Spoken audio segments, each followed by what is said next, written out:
one does not have music for it, which is why I've got this great metronome here. Maybe I could get somebody, if anybody has a harmonica or something, or wants to do some music along with this. How does this set up?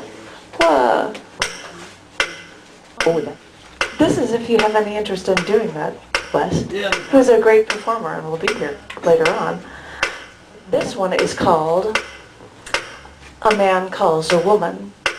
And it starts with a quote about a Men in Politics group about rape. And the quote says, "Every time a man calls a woman a bitch, the threat of rape lies behind his hostility.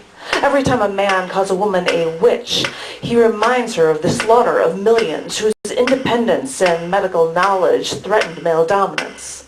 Every time a man makes a joke about rape or wife beating, he issues a warning to women. Every time a man calls a woman a babe, he tells her she thinks of her as a child. Every time a man calls a woman a fox, he tells her she's to be treated like an animal. Every time a man calls a woman a honey, he tells her she's meant to be consumed. Every time a man calls a woman a doll, he tells her she's something to be played with. Every time a man calls a woman a bag, he tells her she is something to be used. Every time a man calls a woman a slit, he calls her a body part, not whole. Every time a man calls a woman a screw, he's actually saying what he'd do to her. Every time a man calls a woman a girl, he tells her she can't think like an adult. Every time a man calls a woman a whore, he tells her she's wrong for having sex. Every time a man calls a woman a lay, he tells her she's no good on her feet.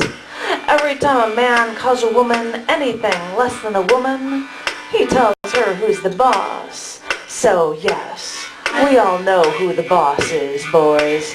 You've done such a good job of telling us.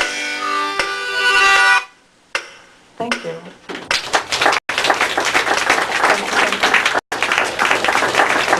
And it's just a never-ending metronome.